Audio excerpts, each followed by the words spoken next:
Welcome back to Act on Mental Health. If you're new here, my name is Sean Hardy, and I'm a licensed mental health counselor here in Fort Wayne, Indiana. Now, on this channel, I teach acceptance and commitment therapy. And so this channel is for anybody that's wanting to learn more about ACT and how to utilize it in their practice or how to utilize it in their life. Now, we're in the middle of a series called ACT for Couples. And so I've already laid out some of the groundwork that I typically use for couples therapy. But these are principles that you can find in acceptance and commitment therapy that you can utilize for your own relationship. So today is going to be our final episode, utilizing the resource Act with Love by Russ Harris. I'm going to have two more episodes in this series, one that is specifically for ACT for singles, as well as ACT for therapists that are utilizing ACT for couples work. So today we're going to talk about repairing damaged relationships and enriching your relationship utilizing ACT principles. When relationships face challenges, it is crucial to address and repair the damage to move forward as quickly and positively as possible. ACT provides effective tools for making these repairs, focusing on understanding of one another's perspective, acceptance of our own and our partner's difficult thoughts and feelings, and a commitment on both parts to change. Now, there is a metaphor that argument is war, and conflicts include a lot of arguments, and we can feel like in conflict that we're at war with our partner. So as we're talking about patching things up, let me start with a story from World War I that can teach us a lot about finding peace in the midst of conflict. During what is called the Christmas Truce, soldiers from opposing sides declared a ceasefire. They stepped out of their trenches and shared a moment of peace between both sides. Now, this is a powerful metaphor that applies to our relationship, especially when we're in an argument and we think we need to win this conflict and win this war. Often we become so embroiled in conflict with our partner that we lose touch with our heart. Armed with anger and resentment, we charge into battle or retreat in silence, feeling miserable and isolated. Now, at any moment, you and I can declare a truce. We can stop attacking, defending, or withdrawing. And instead, we can reach out caringly to our partner to repair the damage. Each attempt to stop the fight and reach out sends the message, I care about you more than I care about winning this fight. In fact, I don't want to fight. I want us to have a good relationship. So how do you declare a truce? How do you stop the fighting and start to really talk about things? Well, you do so through repair attempts. Repair attempts are any words, actions, or gestures intended to repair the relationship. Research shows that even when couples fight a lot, if they're good at repairing, their relationship can still be healthy. And it's not even the fact that you're good at repairing, it's the attempts that you're making. If there's a lot of attempts, chances are the relationship can be healthy. It's not just about sending repair attempts, though, but it's also about being receptive to them. If you notice and appreciate your partner's reparative gestures, it enables bonding and healing to occur. However, if you push them away or if you ignore them, if you close off and you keep attacking and trying to win your side, then healing isn't possible. The wound only grows deeper. Now, unhooking comes first. It's hard to effectively send or receive a repair attempt if you're trapped inside your mind or acting on your feelings. So drop anchor, notice and name your story, make room for your feeling, get present, and connect with your values. With practice, this only takes a few seconds. It's like pressing the pause button during a movie. For a few moments, everything stops. Pause, get present, reset. Then engage again with a values-guided response. The same holds true for receiving a repair attempt. If you're lost in your own psychological smog, you won't see what your partner is doing. They may be waving the white flag, but you keep on shooting. You need to unhook from thoughts like, I can't believe she's saying this, or she's just trying to hurt me. If you spot anything that looks like a repair attempt, no matter how vague, simply acknowledge it, smile, or nod. Or simply say, thanks, I'm so sorry too. Now, of course, there will be times when you forget all this and get entangled in a nasty fight. Still, the moment you realize what's happened, there is a choice point. One option is to continue the cycle of disconnection, reactivity, avoidance, and neglecting values, and the other is to drop anchor and make repairs. Compassion for your partner is a crucial component to repairing and enriching your relationship. By acknowledging their pain and responding with kindness, you can strengthen your bond and foster deeper understanding and empathy. Now, I've talked about self-compassion here on this channel, and self-compassion in act is acknowledging your pain and responding with kindness. Basically, learning to sit with yourself through your pain and suffering and be a friend. Now, let's consider the equally important topic of compassion for your partner. Ignoring or dismissing your partner's pain can push you further apart. Practicing compassion can bring you closer, and I suggest following this exercise to enhance your own compassion for your partner. The first step is to reflect on your partner's suffering. So I want you to take a few moments to reflect on your partner. What is it like for them when you're disconnected, when you're reactive, or when you're using destructive tactics? What is it like for them when you push them away, when you withdraw, when you judge or criticize them? If you're finding this hard to imagine, consider how you feel when you're treated this way. Your partner's likely feeling something similar. So take a moment in their perspective and reflect on your partner's suffering. The second step is to acknowledge their pain. Get a sense of their pain, of their anger, their sadness, their fear, their loneliness, their guilt or shame or despair.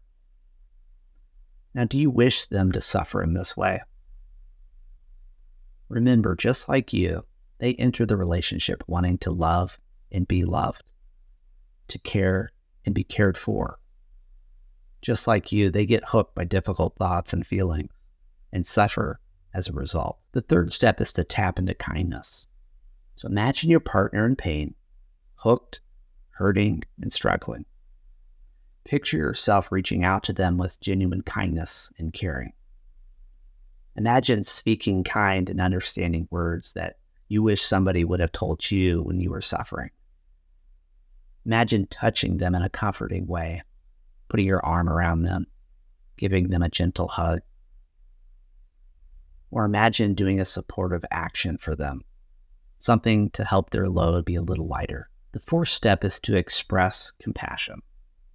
Silently say to your partner, I see you're in pain. I care about you. I want to help. I don't want you to suffer. I want you to experience love, caring, and kindness. I want to make this work. Sit with this exercise and notice what happens. Allow your feelings to be as they are. Notice and name them, make room for them, and actively bring some kindness to yourself. The fifth step is to end with a dropping anchor. So what this is I want you to put your feet firmly on the ground and push into the floor. I want you to take a deep breath in through your nose and out through your mouth. Exercise can help generate the kind of feelings towards your partner again that often get lost during a conflict. Now, ultimately, compassion must be turned into an action.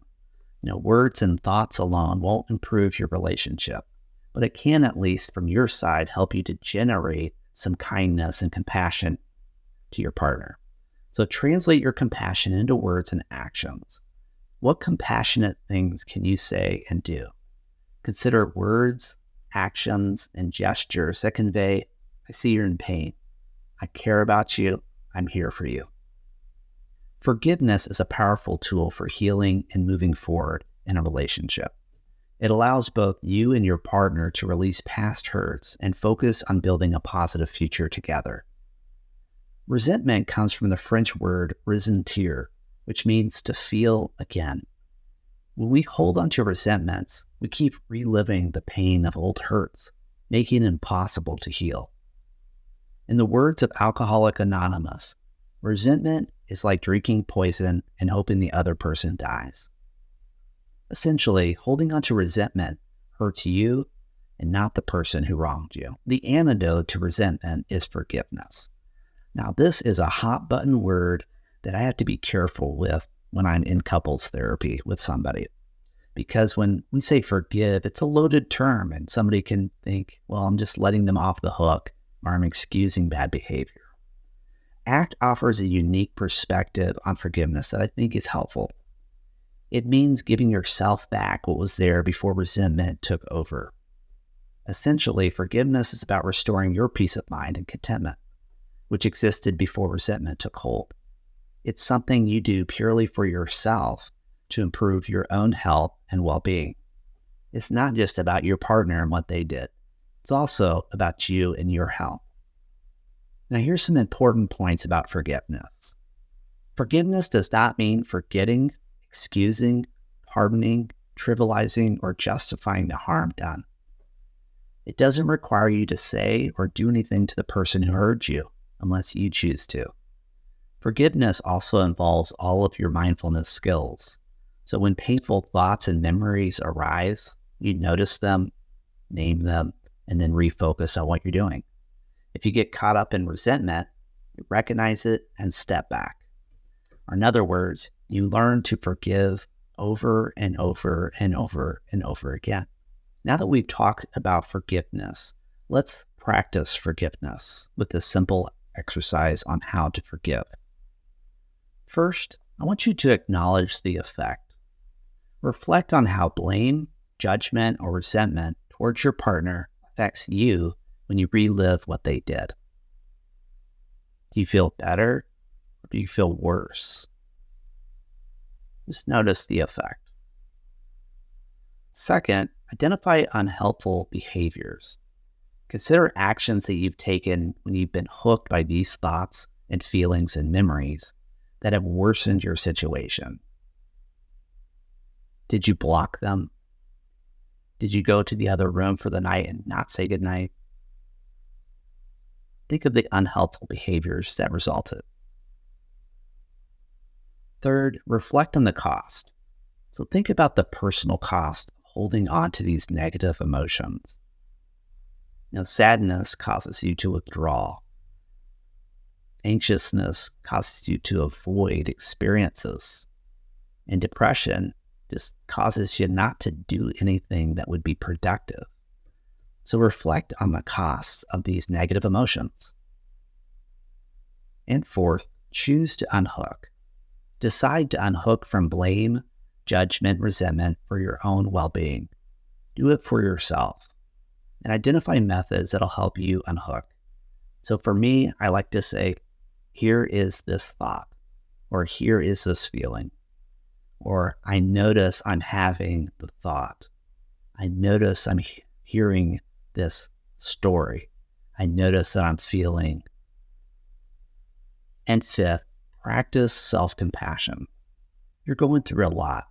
You're suffering as well. So when difficult memories arise, acknowledge them and be kind to yourself. Try to do it without judgment. Today, we've explored how to repair and enrich your relationship using ACT principles. We discussed the importance of understanding and accepting past hurts, rebuilding trust, practicing compassion, and the power of forgiveness. In our next episodes, we'll focus on ACT for singles and ACT for therapists doing couples work, providing further insights and tools for applying ACT principles in different contexts. Don't forget to subscribe, like, and comment with any questions or thoughts that you have. Remember, your journey towards a more purposeful and mindful life begins with a single click.